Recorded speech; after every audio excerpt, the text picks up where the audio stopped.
Hi, welcome back to my channel, and I am back to talk about some more literature. And today I will talk about Robert Frost.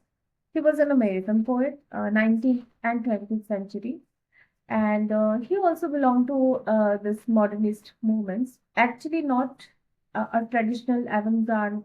Actually, the T is silent, so avant-garde movement. But he is a modernist in his own way. He also shares this, theme of individualism or the fragmentation and this, existential questionings. So yeah, and his writing style is like he uses amazing imagery, ruler imagery, and that's why he can also be put in that pastoral. Well, no, it was not a huge movement like other literary movements, but in America there was this, small movement of this, pastoral theme. So yeah, he also belonged to that, and he is the only poet who had won the Pulitzer 4 times for poetry. Amazing, right? And he deserves it. Some of his best works are like Birches, The Road Not Taken, Stopping by the Woods on a Snowy Evening, um, Fire and Ice, Dust of Mending Walls, Dust of Snow.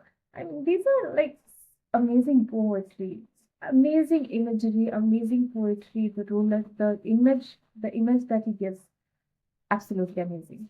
And today I will talk about Fire and Ice. And if I do not cross 20 minutes, I will also talk about Dust of Snow. Actually, these two poems are also in 10th standard course. So I thought it would be a good idea. And because Fire and Ice is my personal favorite. So, okay, let's start with Fire and Ice then. The title is so catchy. Wherever the first thing that I read before reading this poetry, when just read the title Fire and Ice. I'm a weeb. I watch a lot of anime, so this animation of fire and ice like booming together. That was the imagery that had been created in my mind, and actually, that is a sort of imagery that is needed in the poem as well. So I'll start with reciting the poem. Okay. Fire and ice. Some say the world will end in fire. Some say in ice. From what I have tasted of desire, I hold with those who favor fire. But if it have to perish twice, I think I know enough of hate to say that for destruction, ice is also great and would suffice. Let me read it again. Some say the world will end in fire. Some say in ice.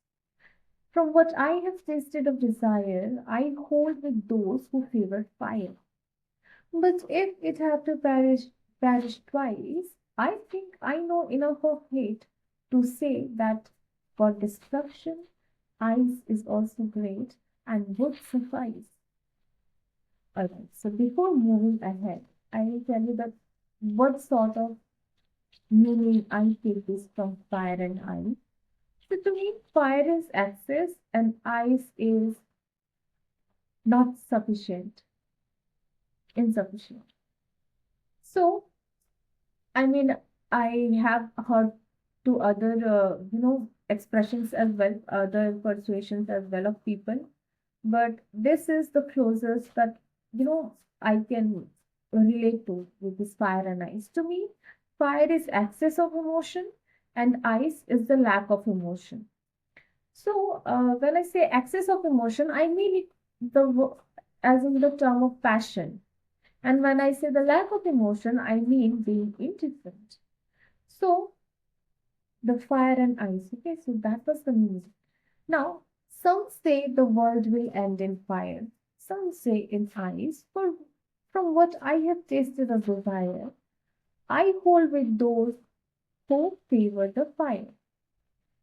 Okay, so now you can take it in individual as well, but I will take it on a journal and talk. Okay, when I say passion, see, the destruction of fire is so visible to eyes. You can see the smoke, you can see the destruction. So, in the first, when he's saying that I go with the people who are favoring the fire, because I can see that power of destruction a fire has.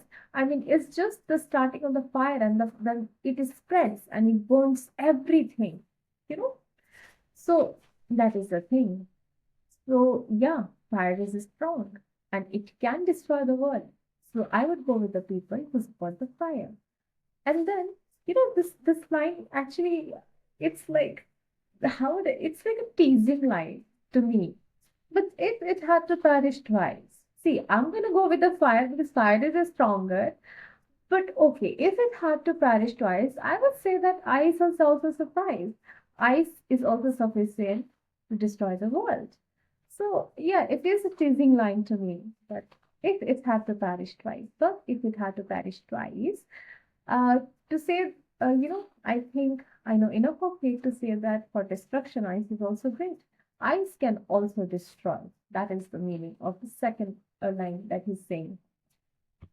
Well, mm, see, when I the in the first when he's talking about the fire, that line where he's saying that from what I have tasted of desire, to me it is like I have witnessed. See, I can relate to him because I have witnessed the world wars, like not particularly I, but us, I as us.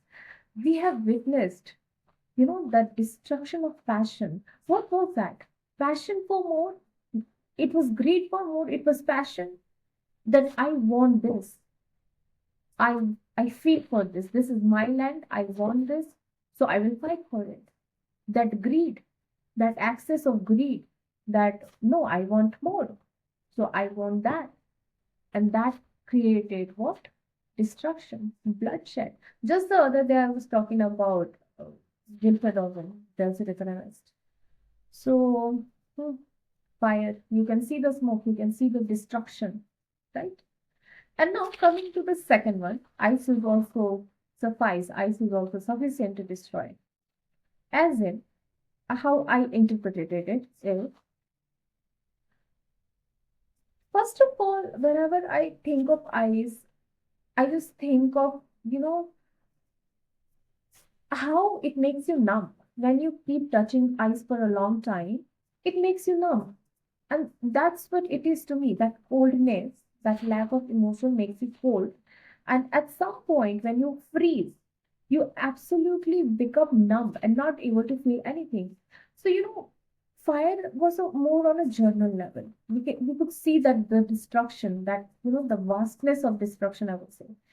But ice is more on, like, personal level. And we are the best example, the kind of, you know, indifference we have from each other at this time.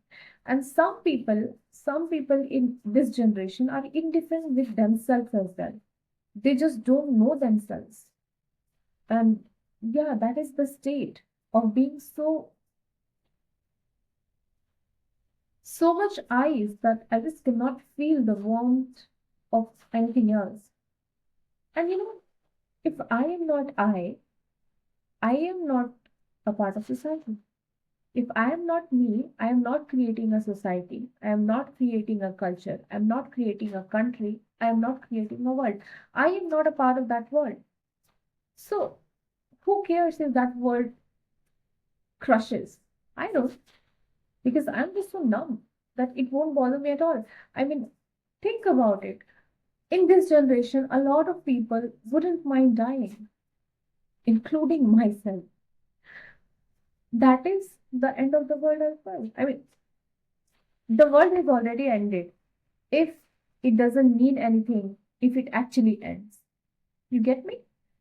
So it is because it was in more like individual levels, but it creates such a huge thing. So Frost is not, emphasizing this ice because it is not visible to your eyes. So he's putting ice on the second level because it is more like internal one. Okay. So it's like, a road accident being the visible ones. You can see the, broken bones and everything, the blood, and ice being the fever inside. You cannot see it, but you know that, yeah, it is also painful. So something like that. Fire being the visible one, ice being the something which is inside, and the destruction that both have, the pain that they both have. So yeah, fire is a very strong way to the stronger way to destroy the world. But fire, ice is also very much capable of doing that. So now coming to this fire and ice, it is actually such a beautifully put together. I mean, the destruction is happening. There is chaos, there is violence, and everything. And the fire starts, burns down the whole world, and ends. Now the world is frozen in ashes. It's frozen. And the world is starting to freeze. And when you, as I said, when you touch of the ice for a long, long, long time, it makes your hands numb. True, but it burns your fingers, it burns your skin. Keep touching the ice for a long, long, and long and long time. It will burn your hands. So that is like that world that the ice is starting, and then that when it is staying for too long, that indifference, that lack of emotion, when it is staying for too long, it's burning the world. So this beauty in this title, I absolutely love it. And how you can take it both in individuals and on a general level as well. If I say passion, you can see that, in every relation, if somebody is more passionate, it becomes toxic. He brings that toxicity. And passion and, this fire in anything, excess of anything is destructive. Greed, love, lust, anything, hunger, of this passion of anything is so destructive on individual levels. So this, I love this poem so much because first of all, it gives its literal meaning. Hmm? The world shall end if it burns out. The world will end if it freezes. So the literal meaning is so clear, and then the metaphorical meaning, that symbolic meaning that it wants to convey, and that is also in two parts. If you want to take it individually, you can do that. If you want to, generalize that, you can also do that. And then again, there are like two options. Fire, you can end the world with a fire, or you can end the world with the ice. I mean, so much in just this much is the poem. And just there is just so much to take from this poem. And that is why I absolutely love this poem, Fire and Ice. So yeah, that was my interpretation of Fire and Ice. Should I talk about Dust of Snow? Well, I have a little time, so let's do that also. Dust of Snow. But it's just that going out of this zone, it takes time. So give me a tiny break, okay? All right. So let's start with Dust of Snow. So let me recite first. The way a crow shook down on me, the dust of snow from a hemlock tree, has given my heart a change of mood and saved some part of a day I had killed. Let me do it again. The way a crow shook down on me, the dust of snow from a hemlock tree, has given my heart a change of mood and saved some part of the day I lived. So now, the imagery again, it just, you know, you just start imagining. The way a crow shook down on me, the dust of snow from a hemlock tree, has given my heart a change of mood and saved some part of a day I read. See, I read at least twice or thrice because these are very short. But to create something in your mind, to imagine something in your mind, you need a little time, right? So that is the reason that I'm reading it again and again. So now I think we all are imagining this one person going under a tree, under a hemlock tree, which is filled with snow, and a crow is sitting on that some branch, and he is just shaking some ice, and that dust of ice is falling on uh, the narrator of the poem, and he's happy about it. that because it changed his mood, and he had this rude, that regret of something that have happened and he didn't want it to happen.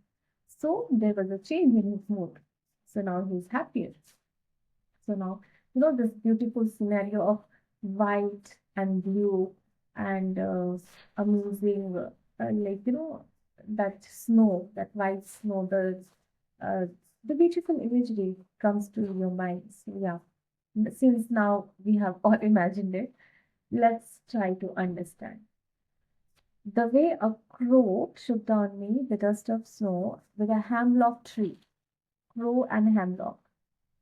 Crow is a is a symbol of a bird which symbolizes negativity, darkness, death, sorrow. Hemlock is a tree which has the poisonous. If I'm not wrong, though, it gives that poisonous flower, the white one. So yeah, what I want to say that he had created a darkness, a dark environment, a dark aura, the atmosphere that we say in our literature, in our literary terms. He had created this negative. I mean, the situation that he is in is not in his favor. And now he's saying that a crow comes, and even in this black situation where not everything is not in his favor, a little something is happening and it is changing his mood, right? So now I will start explaining my interpretation.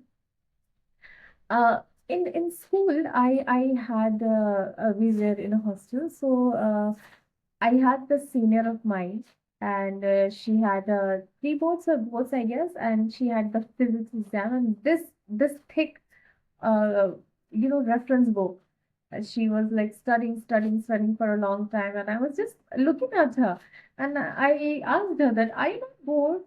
Don't you want to do something else? I mean, it's boring. You are just writing all the time." And she was like, I absolutely adore her. I still do. She showed me the pen and said that what color it is. Luck.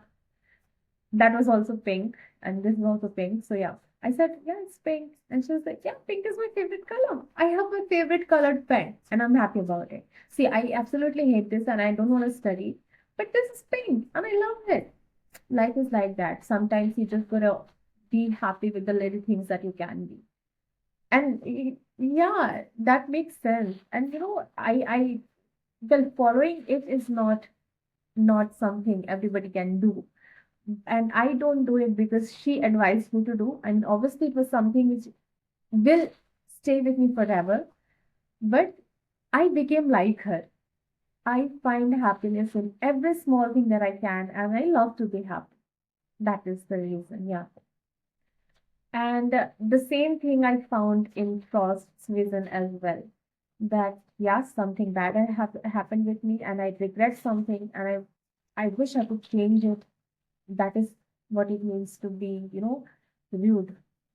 And I am in a bad mood. The weather is cold. And for us Indian people, the snow is fascinating. But for people who have seen snow too much, I don't think they would like love it. Like, yeah, some people won't mind it, but snow is not as good as pleasing it is to us for people who are constantly in a place where it is snowing. So yeah, the cold weather, the snow, the crow, the handlock, all the negative situations I can see. And then something is happening and it is changing his heart. So it's like, vice versa kind of a thing. Something good has happened and he's happy about it. And because it's something has happened, he's feeling happy about it. He is feeling, happy about the fact that dust of snow has fallen upon him. Because you can, when you are in a bad mood, you can, always take it in a negative way. You can just say, "हाँ मेरे ही ऊपर गिरना था क्या? बस यही होना बचा था." You know, you could have taken it in a wrong way as well. But it was just a nice thing, and he took it in a good way. And yeah, so it's like a vice versa kind of a thing. if your heart is happy, you will accept something in a positive way. But it's also that something comes and it makes you positive. I don't know if I'm able to explain it properly, and I know if a friend of mine, she was here, she could have put it in a, good words, like in a good frame, but yeah, because I cannot disturb everybody all the time. All right, so this is what I wanted to say. So that was my perspective. The theme being like, what I want to say is that a hope gives you strength, and that strength also gives you hope. Am I making any sense? So yeah, that kind of a scenario. And I mean, as I said, all his works, there is a literal meaning. So yeah, there is this literal meaning that yeah, something is happening and it is changing his mood, and he is in a better mood now, right? But this is the deeper theme that I saw in this poem. That vice versa kind of a thing. That if you look at it on a positive way, it will make you happy, and that will give you hope. But at the same time, that tiny bit of hope actually creates that strength to look at it in a positive way. So yeah, that was the deeper theme that I took out from this poem. Well, yeah, so that was all, I guess. Yeah. Small poem, tiny poems, amazing poems. And that's all. I'll end off this lit talk here and have a nice, well, it's a night time now, actually midnight. So good night to everybody. And if you're watching in the morning, then have a nice day and keep doing whatever makes you happy until it doesn't harm anybody else. Yeah. Bye bye. See you the next time.